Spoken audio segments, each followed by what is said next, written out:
सागर के बीच एक परिवार अपनी यॉट पर छुट्टियां मना रहा होता है। माँ जूलिया तैरने के लिए पानी में कूद जाती है। आराम करते समय उसे कुछ अजीब महसूस होता है, लेकिन क्योंकि आसपास कुछ दिखाई नहीं देता, वह सोचती है कि शायद उसका भ्रम होगा। कुछ सेकंड बाद वही अजीब एहसास फिर होता है। इस बार भी कुछ नजर नहीं आता, लेकिन अब वह घबरा जाती है और यॉट की तरफ तैरना शुरू करती है। तभी अचानक कोई उसकी टांग खींचने लगता है और वह मदद के लिए जोर जोर से चिल्लाने लगती है। उसकी बेटी कैसी हेडफोन लगाकर म्यूजिक सुन रही होती है, इसलिए उसे कुछ सुनाई नहीं देता। पति टॉम और बेटा बेन मछली पकड़ने में व्यस्त होते हैं। जूलिया पानी के ऊपर टिकने की कोशिश करती है, लेकिन मुंह में पानी जाने की वजह से चिल्लाना मुश्किल हो जाता है। थोड़ी देर बाद टॉम को एहसास होता है कि काफी देर से उसने जूलिया को नहीं देखा। वह यॉट पर उसे ढूंढता है और फिर अपनी पत्नी को खतरे में देख लेता है। वह बच्चों को बुलाता है, यॉट को उस तरफ ले जाता है और पानी में कूद जाता है। जल्दी से जूलिया तक पहुंचकर उसे संभालता है और यॉट की ओर तैरता है। बच्चे दोनों को ऊपर खींच लेते हैं। परिवार जूलिया को संभालता है, लेकिन जूलिया खुद को समझाती है कि शायद लहरों की वजह से ऐसा हुआ होगा। रात को सब मिलकर बेन का जन्मदिन मनाते हैं। कैसी को उसके बॉयफ्रेंड का कॉल आता है, तो वह लैपटॉप लेकर बाहर चली जाती है। वीडियो कॉल में उसका बॉयफ्रेंड दिखाता है कि शहर के ऊपर बड़े बड़े काले बादल छा गए हैं। कॉल ग्लिच होकर फ्रीज हो जाती है। कैसी यह बात परिवार को बताने आती है, लेकिन टॉम कहता है कि शायद जमीन से दूर होने की वजह से सिग्नल कमजोर है। तभी सबको एक आवाज सुनाई देती है। वे सब बाहर जाते हैं और देखते हैं कि व्हेल मछलियों का एक समूह गुजर रहा है। टॉम समझाता है कि व्हेल मछलियां हमेशा पृथ्वी के मैग्नेटिक फील्ड को फॉलो करती हैं, लेकिन जब तूफान आता है तो वे कंफ्यूज हो जाती हैं। अचानक यॉट जोर से हिलती है और बेन गिर जाता है। टॉम को चिंता होती है कि कहीं यॉट को नुकसान तो नहीं पहुंचा, इसलिए वह डाइव करके नीचे चेक करने चला जाता है। कुछ देर बाद वह सतह पर वापस आता है, लेकिन उसके कंधे पर एक बड़ा घाव होता है। जूलिया तुरंत उसका जख्म सीती है। टॉम बताता है कि पानी के अंदर उसे ऐसा लगा जैसे उसके पीछे कोई बहुत बड़ा जीव था, लेकिन जब उसने मुड़कर देखा तो प्रोपेलर से कट लग गया। वह कहता है कि जो भी चीज थी बहुत बड़ी थी। टॉम को यॉट पर काफी नुकसान दिखाई देता है, इसलिए उन्हें मदद बुलानी पड़ती है। जूलिया बार बार रेडियो पर कोशिश करती है। कैसी फोन पर सिग्नल ढूंढती है, लेकिन कुछ भी काम नहीं करता। तभी कैसी को एक अजीब सा जीव दिखाई देता है और वह चिल्ला उठती है, लेकिन वह तो बस बेन होता है जो मास्क पहनकर मजाक कर रहा होता है। कुछ देर बाद यॉट पूरी तरह बंद हो जाती है और समुद्र के बीच में फंस जाती है। जूलिया रेडियो में एक आवाज सुनती है, लेकिन आवाज इतनी खराब होती है कि उसे कुछ समझ नहीं आता। टॉम परिवार को बताता है कि उनके पास सिर्फ 4 दिन का खाना पानी बचा है और अब उन्हें किसी मछली पकड़ने वाली नाव का इंतजार करना होगा। अचानक रडार पर कुछ डिटेक्ट होता है और परिवार को एक अजीब सी आवाज सुनाई देती है। सब दौड़कर बाहर आते हैं और हैरानी से देखते हैं कि कई सारे उल्कापिंड जमीन पर गिर रहे हैं। जहाँ जहाँ उल्कापिंड गिरते हैं वहाँ बड़े धमाके होते हैं। एक उल्कापिंड पानी में उनके पास गिरता है तो टॉम तुरंत यॉट को चलाने की कोशिश करता है। इंजन मुश्किल से चलता है, लेकिन तभी एक और उल्कापिंड उस इलाके को हिट करता है। परिवार डर के मारे एक दूसरे को कसकर पकड़ लेता है। तभी टॉम को समझ आता है कि जो आग के गोले गिर रहे हैं वे उल्कापिंड नहीं बल्कि सैटेलाइट्स हैं। उसी वक्त बेन देखता है कि यॉट से धुआं निकल रहा है। टॉम चेक करता है और कंफर्म होता है कि इंजन खराब हो गया है। हवा तेज होने लगती है तो फैमिली यॉट के अंदर छुप जाती है, बिना ये नोटिस किए कि कंपास बहुत तेजी से घूम रहा है। यॉट जोर जोर से हिलने लगती है। बेन फिर से गिर जाता है और इस बार उसे चोट भी लग जाती है। लहरें तेजी से यॉट से टकरा रही होती हैं। टॉम स्ट्रगल करके बाहर जाता है और लाइफ जैकेट्स लेकर आता है। तभी पावर चली जाती है। टॉम तुरंत पावर बॉक्स का बटन प्रेस करता है और लाइट वापस आ जाती है। उस वक्त बेन नोटिस करता है कि जूलिया की नाक से खून बह रहा है। जूलिया को चक्कर आने लगते हैं, जबकि कैसी सिंक पर जाकर उल्टी कर देती है। टॉम रेडियो ट्राई करता रहता है पर सिग्नल नहीं मिलता। अचानक एक तेज हाई पिच्ड नॉइज आती है और हवा और भी स्ट्रांग हो जाती है। जूलिया दरवाजे बंद करने की कोशिश करती है, पर एक हैच खुल जाता है और हवा खिड़कियां तोड़ने लगती है। टॉम एक फ्लेयर जलाता है और थोड़ी देर बाद अंधेरा छा जाता है।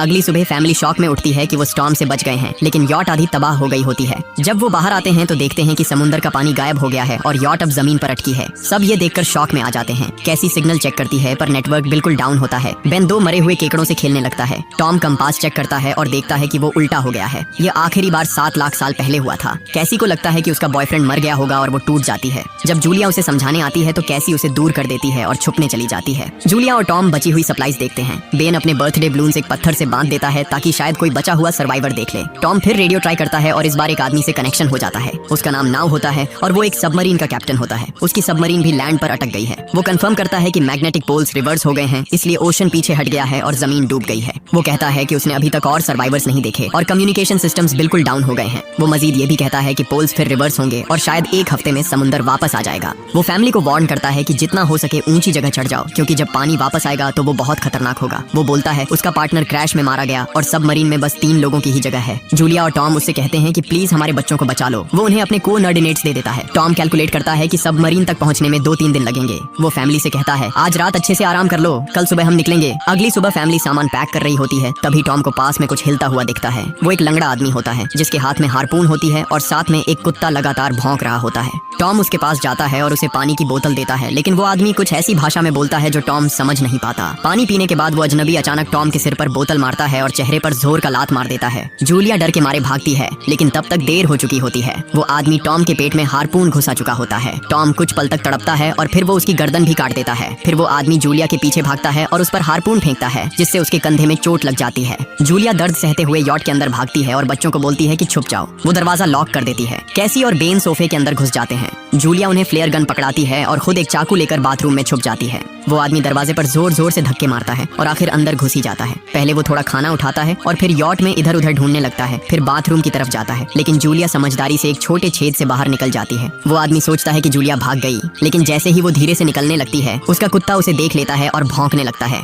कुत्ता उस पर झपटता है तो जूलिया चाकू से उसे मार देती है। कुत्ते की चीख सुनकर वो आदमी बाहर आता है और अपने कुत्ते की लाश देखकर आग बबूला हो जाता है। इस बीच जूलिया यॉट के दूसरे साइड से अंदर जाने की कोशिश करती है। वो ऊपर चढ़कर टूटी हुई खिड़की से अंदर घुसने लगती है, लेकिन वो आदमी पहले ही वहां पहुंच जाता है। वो उसे पकड़कर जोर से मुक्का मारता है, जिससे वो नीचे गिर जाती है। जूलिया फर्नीचर पकड़कर बचने की कोशिश करती है, लेकिन वो आदमी उसे लात मारकर दूर फेंक देता है। फिर वो उसकी कलाई पर पैर रख देता है ताकि वो चाकू छोड़ दे, और फिर उसके बाल पकड़कर उसका चेहरा जमीन पर दे मारता है और सोफे पर फेंककर उसका गला दबाने लगता है। बच्चे ये सब कुछ देख रहे होते हैं। कैसी बाहर निकलकर फ्लेयर गन चलाती है जो सीधा उस आदमी को लगती है। वो जल उठता है और यॉट में आग फैलने लगती है। बच्चे तुरंत भाग जाते हैं, लेकिन जूलिया वापस आती है। वो उसे एक किक मारकर गिराती है, मैप और बैग उठाती है और वहाँ से भाग जाती है। बेन और कैसी अपने पापा के पास जाकर रोने लगते हैं। जूलिया भी उनके साथ बैठ जाती है और तीनों मिलकर आंसुओं के साथ टॉम को आखिरी अलविदा कहते हैं। तभी वो डरावना आदमी फिर यॉट से बाहर निकल आता है तो फैमिली फिर से भागने लगती है। कुछ ही देर में यॉट एक बड़े धमाके के साथ उड़ जाती है। थोड़ी दूर चलने के बाद वो लोग एक छोटे से झरने के पास रुकते हैं ताकि थोड़ा आराम कर सकें। कैसी सोचती है कि शायद वो पागल आदमी उनके पास गुब्बारे देखकर आया था। ये सुनकर बेन खुद को कसूरवार मानने लगता है। जूलिया उसे समझाती है कि इसमें उसकी कोई गलती नहीं थी और सबको आगे बढ़ने को कहती है, क्योंकि वो आदमी अभी भी उनके पीछे है। रास्ते में एक छोटे तालाब के पास बेन एक मरी हुई हैमरहेड शार्क देखकर हैरान रह जाता है। तभी जूलिया नोटिस करती है कि वो आदमी फिर उनके करीब पहुंचने वाला है।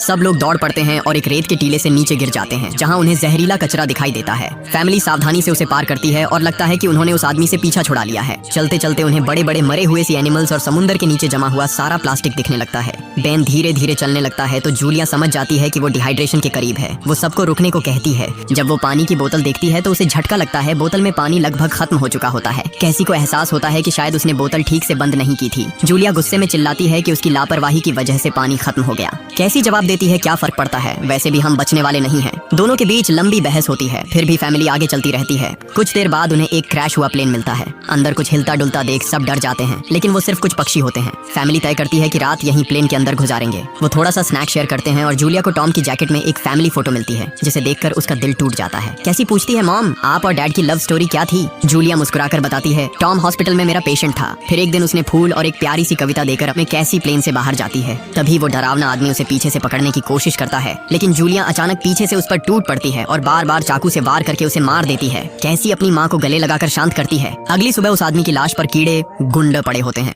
फैमिली नोटिस करती है कि उसके शरीर पर कई काटने के निशान हैं, मतलब इस एरिया में कोई खतरनाक जीव छिपा हुआ है। जैसे ही वो लोग वहाँ से निकलते हैं, केकड़े उसके मुंह से बाहर निकल आते हैं। कुछ घंटों बाद जूलिया और कैसी मैप देख रही होती हैं, लेकिन बेन धीरे से आगे निकल जाता है। जूलिया चिल्लाती है, रुक जाओ, लेकिन बेन एक तालाब में झुककर पानी पीने लगता है। जूलिया तुरंत उसे खींचकर बाहर निकालती है और समझाती है कि अनजान पानी उसे बीमार कर सकता है। धूप बहुत तेज हो जाती है तो फैमिली अपने सिर कपड़ों से ढक लेती है। बेन को चक्कर आने लगते हैं। तभी उन्हें कुछ पुराने कुर्सियां मिलती हैं और जूलिया कैसी उनसे एक टेम्पररी शेल्टर बना लेती हैं। जूलिया बेन को इंजेक्शन लगाती है और तय करती है कि वो रात वहीं बिताएंगे। सुबह जूलिया एक अजीब सी आवाज सुनकर उठती है। बाहर जाकर देखती है तो क्रैब्स का एक बड़ा झुंड उनकी तरफ आ रहा होता है। वो तुरंत बच्चों को उठाती है और तीनों भागना शुरू कर देते हैं। भागते भागते उन्हें एक बड़ा कार्गो शिप दिखाई देता है। वहाँ 3 क्रू मेंबर्स जिंदा होते हैं। एक औरत उनकी मदद करना चाहती है, लेकिन बाकी 2 आदमी मना कर देते हैं और तीनों फैमिली को बाहर छोड़कर कंटेनर लॉक कर लेते हैं। क्रैब्स पास आ जाते हैं। जूलिया बच्चों को कंटेनर के ऊपर चढ़ाती है। खुद जब चढ़ने लगती है तो क्रैब्स उसके पैर को जोर से काट लेते हैं। बच्चे उसे खींचकर ऊपर चढ़ाते हैं, नहीं तो वो नीचे गिर जाती।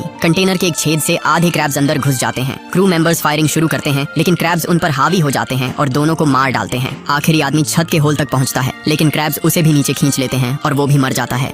जूलिया अपने जख्म पर पट्टी बांधती है और बेहोश हो जाती है। कुछ देर बाद जब वो उठती है तो खुद को रेत के तूफान के बीच अकेली पाती है। वो घबराकर बच्चों को ढूंढने लगती है। एक मरी हुई औरत का हथियार उठाती है और जोर जोर से चिल्लाती है। कैसी उसकी आवाज सुनकर लौट आती है और बताती है कि वो और बेन मदद ढूंढने गए थे, लेकिन कोई नहीं मिला। फिर दोनों बेन से मिलते हैं, जिसे एक खुला कंटेनर मिलता है जहाँ वो तूफान खत्म होने तक रुक सकते हैं। जूलिया टॉम का लाइटर निकालती है और अपने जख्म को जलाकर बंद करती है, जो बेहद दर्दनाक होता है। तूफान थमने के बाद उन्हें एक और कंटेनर मिलता है जिसमें बहुत सारी पानी की बोतलें होती हैं। बॉडीज चेक ट्रैक करते वक्त उन्हें एक रेडियो और एक गन भी मिलती है। जूलिया नाव से संपर्क करती है और बताती है कि मैप खो गया है। इस पर नाव बताता है कि उन पर आर्थ्रोपॉड्स ने हमला किया था, वो अबिस के जीव हैं जो ऑक्सीजन की वजह से पूरी तरह पागल हो चुके हैं। अब नाव फैमिली को जल्दी करने को बोलता है क्योंकि उसके इंस्ट्रूमेंट्स ने कैलकुलेट किया है कि समुद्र उम्मीद से ज्यादा जल्दी वापस आएगा और उनके पास सिर्फ कुछ घंटे बचे हैं। वो एक फ्लेयर शूट करता है और फैमिली उस दिशा में चलना शुरू करती है। लंबी वॉक के बाद फैमिली को एक टूटा हुआ टॉयलेट मिलता है जिसमें बेन पेशाब करता है। अब वो लोग आखिरकार सबमरीन को पास ही देख लेते हैं, लेकिन वहाँ पहुँचने के लिए उन्हें एक बड़ा चट्टानी रास्ता पार करना होगा। जैसे ही वो रास्ते से गुजरते हैं, दीवारें हिलने लगती हैं और पत्थर गिरने लगते हैं, जिससे एक भयानक रॉक स्लाइड हो जाता है। जूलिया तुरंत अपने बच्चों को साइड में धक्का देती है और खुद भी पीछे हट जाती है ताकि कुचली न जाए। अब एक पत्थर की दीवार उनके बीच आ गई है। जूलिया बच्चों से कहती है कि वो बिना उसके आगे बढ़ जाए, लेकिन कैसी मना करती है और जोर देती है कि उसकी माँ को चढ़ने की कोशिश करनी चाहिए। बहुत बहस होती है और चिल्लाने के बाद जूलिया वादा करती है कि वो बाद में अपने बच्चों को ढूंढ लेगी। मजबूर होकर कैसी अपने भाई को खींचकर आगे ले जाती है। बच्चे चट्टानी रास्ता चढ़कर सबमरीन की तरफ भागते हैं, लेकिन वहाँ पहुंचकर देखते हैं कि नाव बाहर खून में लथपथ पड़ा है। वो समझाता है कि उसके लिए सब खत्म हो गया है और अब बच्चे सबमरीन ले सकते हैं। ये सोचकर कि एक एक्स्ट्रा जगह होगी, कैसी वापस अपनी माँ को ढूंढने भागती है। तभी जूलिया केकड़ों को आता देखती है और वो फायरिंग शुरू कर देती है। कुछ केकड़ों को वो मार देती है, लेकिन झुंड बहुत बड़ा होता है और सबसे लड़ना मुश्किल हो जाता है। उसी वक्त कैसी दीवार के ऊपर दिखाई देती है और हाथ आगे बढ़ाती है तो जूलिया अपने घायल पैर के बावजूद तेजी से चढ़ना शुरू करती है। कैसी की मदद से वो दूसरी तरफ पहुंच जाती है और दोनों साथ में सबमरीन की तरफ भागते हैं। बेन पहले से ही ऊपर खड़ा होता है और फायर खोल देता है ताकि केकड़े डिस्टर्ब रहें जब तक फैमिली ऊपर चढ़ जाए। केकड़े नाव के शरीर तक पहुंचते ही तुरंत उसे खाने लग जाते हैं। जूलिया गन उठाती है और फायरिंग जारी रखती है जब तक बच्चे अंदर चले जाएं। जब वो सुरक्षित हो जाते हैं, जूलिया समझती है कि गोलियां खत्म हो गई हैं, तो वो गन केकड़ों पर फेंक देती है और अपने बच्चों के साथ अंदर चली जाती है। फैमिली हैच को अच्छे से लॉक करती है और खिड़की से केकड़ों को सबमरीन के चारों तरफ देखती है। इसी वक्त समुद्र वापस आ जाता है तो तीनों तुरंत अपनी सीटों पर बैठकर बेल्ट पहन लेते हैं और एक दूसरे का हाथ पकड़ लेते हैं। तेज लहरें सबमरीन को जोर जोर से इधर उधर फेंकना शुरू कर देती हैं, जिससे जूलिया को पूरी जर्नी के विजन दिखने लगते हैं और कैसी उल्टी कर देती है। जल्दी ही वो हाई पिच आवाज वापस आती है और फैमिली बेहोश हो जाती है। कुछ देर बाद जूलिया और बच्चे होश में आते हैं और खुद को जिंदा देखकर खुश होते हैं। वो हैच अनलॉक करके बाहर निकलते हैं और देखते हैं कि लहरों ने सबमरीन को एक तबाह शहर में गिरा दिया है।